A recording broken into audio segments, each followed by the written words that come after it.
अक्टूबर 2023 यानी अक्टूबर महीने के दूसरे सोमवार को हर महीने की तरह ही श्रीमान जिलाधिकारी महोदय संत कबीर नगर को अल हिंद पार्टी के कार्यकर्ताओं तथा अल हिंद पार्टी के गोरखपुर मंडल अध्यक्ष देवेंद्र कुमार तथा 1857 शहीदी परिवारों की राष्ट्रीय अध्यक्ष श्रीमती गीता सिंह के निर्देशन में ज्ञापन सौंपा गया है, जिसमें 1857 के प्रथम स्वतंत्रता संग्राम के बलिदानियों के वंशजों को भारत सरकार द्वारा देय 3 पीढ़ियों तक पेंशन और मान सम्मान एवं मुआवजा राशि जो लगभग 10 करोड़ रुपए बनता है देने के लिए महामहिम राष्ट्रपति महोदय भारत सरकार, माननीय प्रधानमंत्री श्री नरेंद्र मोदी जी भारत सरकार, महामहिम राज्यपाल महोदया उत्तर प्रदेश शासन एवं माननीय मुख्यमंत्री योगी आदित्यनाथ जी उत्तर प्रदेश सरकार को इस ज्ञापन के माध्यम से पिछले कई वर्षों से लगातार ज्ञापन देते हुए लगातार यह मांग की जा रही है। वर्तमान समय में अनुमान है कि लगभग 2 लाख लोगों को भारत सरकार स्वतंत्रता संग्राम सेनानी आश्रित पेंशन बांट रही है। जब अल हिंद पार्टी के राष्ट्रीय अध्यक्ष श्री ओमकारनाथ कटियार द्वारा दिल्ली हाई कोर्ट और सुप्रीम कोर्ट में स्वतंत्रता सेनानी आश्रित पेंशन के संदर्भ में मुकदमा किया गया, तब भारत सरकार ने बताया कि करीब 2 लाख लोगों को यह पेंशन दी जा रही है। पेंशन पाने वालों की जानकारी मांगने पर भारत सरकार सिर्फ 34,000 लोगों की सूची अभी तक दे पा रही है। बाकी 1,64,000 वो कौन फर्जी लोग पेंशन ले रहे हैं, इसकी जानकारी भारत सरकार को नहीं है और भारत सरकार देना नहीं चाह रही है। कारण चाहे जो भी हो, कोर्ट केस किया गया तब यह मालूम हुआ कि कोर्ट के आदेश के बावजूद भी उन फर्जी पेंशनरों की सूची सरकार जारी नहीं कर रही है। केंद्र में जो भी पार्टी सत्ता में आती है अपने कार्यकर्ताओं को यह पेंशन रेवड़ी की तरह स्वतंत्रता संग्राम सेनानी आश्रित पेंशन बांटती है, लेकिन जो वास्तव में अंग्रेजी शासन के द्वारा 1857 में तथा उसके बाद भी अंग्रेजों द्वारा प्रताड़ित परिवार हैं, जिनके पूर्वजों ने अपने जीवन का उत्सर्ग किया है, उनके परिजनों को इस पेंशन से वंचित रखा जा रहा है। जब तक स्वतंत्रता की पहली क्रांति 1857 के शहीदी परिवारों को भारत से हमारा यह संघर्ष इसी तरह जारी रहेगा तथा भारत के राष्ट्रपति, प्रधानमंत्री, उत्तर प्रदेश के राज्यपाल व मुख्यमंत्री को यह ज्ञापन देने का क्रम जारी रहेगा। Devendra Kumar, A to Z crime news, Gorakhpur. आश्रित पेंशन 2 लाख लोगों को मिल रहा है। अल हिंद पार्टी ने 2009 में दिल्ली हाई कोर्ट में एक केस किया था। उस केस में हम लोग ये पूछना चाह रहे थे कि जिन 2 लाख लोगों को आप पेंशन दे रहे हैं स्वतंत्रता संग्राम सेनानी आश्रित का, उनकी सूची बताई जाए, क्या वो जेन्युइन लोग हैं।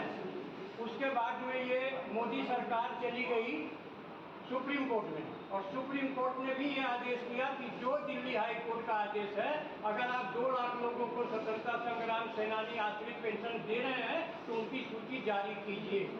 अभी 2 साल पहले जो है ये भारत सरकार ने सिर्फ 36,000 लोगों का पेंशन जारी करने का सूची जारी किया है। बाकी 1,64,000 वो कौन लोग हैं भारत सरकार को पता नहीं है। हर महीने करोड़ों रुपया जो है पेंशन के रूप में उनके पास जा रहा है। आज की डेट में भी उन्हें पेंशन मिल रही है। हमें कोई आपत्ति नहीं है, आप सबको पेंशन दीजिए, लेकिन ये मेरे पीछे जो लोग खड़े हैं 1857 के शहीदी परिवार के लोग हैं, इनको भी पेंशन मिलना चाहिए। हमारी ये डिमांड है। कांग्रेस सरकार थी, उसने अपने लोगों को दे दिया। अभी जो है मोदी सरकार आई है, बीजेपी आरएसएस वालों को बांट दिया। सारी दुनिया जानती है कि आरएसएस के कितने लोग जो है स्वतंत्रता संग्राम में भाग लिए थे और कितने शहीद हुए थे। लेकिन हजारों हजार की संख्या में जो भी केंद्र में सरकार आती है अपने लोगों को बिल्कुल रेवड़ी की तरह ये स्वतंत्रता संग्राम सेनानी आश्रित पेंशन बांट देती है। हमें कोई आपत्ति नहीं है। हमारे पीछे जो लोग खड़े हैं ये 1857 के शहीदी परिवार के लोग हैं, इनको पेंशन मिलना चाहिए क्योंकि ये जेन्युइन लोग हैं। पेंशन उनको दी जा रही है जो केंद्र में सरकार रहती है, उस पार्टी के जो कार्यकर्ता हैं, उनका मनोबल बढ़ाने के लिए उनको जो चाहे वो बांटती, हमें कोई आपत्ति नहीं है। सारे आरएसएस वालों को दे दिया जाए, लेकिन जो जेन्युइन लोग मेरे पीछे खड़े हैं इनको कब दिया जाएगा, इसी के लिए हमारा संघर्ष जारी है। हर महीने के पहले सोमवार को हम गोरखपुर जिलाधिकारी को देते हैं और दूसरे सोमवार को हम संत रविंद्रनगर के जिलाधिकारी महोदय को ज्ञापन देते हैं। और इसी तरह से पूरे उत्तर प्रदेश में, पूरे भारत में हमारा कार्यक्रम चल रहा है कि हम लोग एक निश्चित अवधि में, निश्चित डेट में हर जगह जिलाधिकारी को इसी तरह से ज्ञापन दे रहे हैं। कब ये सरकार जागेगी, कब ये सरकार फर्जी 164 लोग 1,64,000 लोगों का सूची जारी करेगी, ये हमारा संघर्ष तब तक जारी रहेगा जब तक भारत सरकार ईमानदारी से सबका जारी नहीं कर देगी। 1857 में जो पीछे परिवार खड़े हैं, इन्हीं के लोग मारे गए थे। हमारे खुद के पूर्वज जो है आजमगढ़ में गए थे, माधो सिंह के साथ युद्ध किए थे 1857 में अंग्रेजों के खिलाफ, और सारे लोग मारे गए थे। बाकी लोगों को काला पानी की सजा, 99,000 लोगों को काला पानी की सजा हुई थी। उसमें से एक व्यक्ति बचा था, वीर सावरकर। वो वीर कैसे हो गए ये भगवानी मालिक है, लेकिन सावरकर जी बच गए थे। और सावरकर जी के बारे में जो गूगल पे मैंने सर्च करके देखा है, 1930 में जब वो रिलीज होकर पूना में आए थे तो पूना के डीएम की तनख्वाह 40 रुपये थी, लेकिन ये वीर सावरकर को जो पेंशन मिलती थी वो 60 रुपये मिलती थी। इससे जाहिर है कि वो किस बात की पेंशन लेते थे।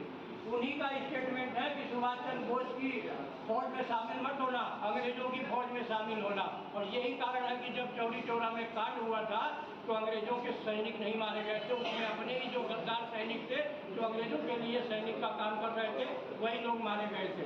तो ये हमारा संघर्ष तब तक जारी रहेगा जब तक ये भारत सरकार फर्जी लोगों का नाम हटाती नहीं है, या फिर हम लोग जो कि 1857 के शहीदी परिवार से बिलोंग करते हैं, अगर हमको पेंशन नहीं दी जाएगी तो ये पेंशन जारी रहेगा। हमारे जो माननीय अध्यक्ष हैं ऑल हिंद पार्टी के विनय कटियार महोदय, उन्होंने वो एयरफोर्स से रिटायर है अधिकारी से, अब उन्होंने LLB कर लिया है। LLB करने के बाद में अब वो इंटरनेशनल लेवल पे इस मैटर को ले जा रहे हैं। तो इस तरह से हमारा संघर्ष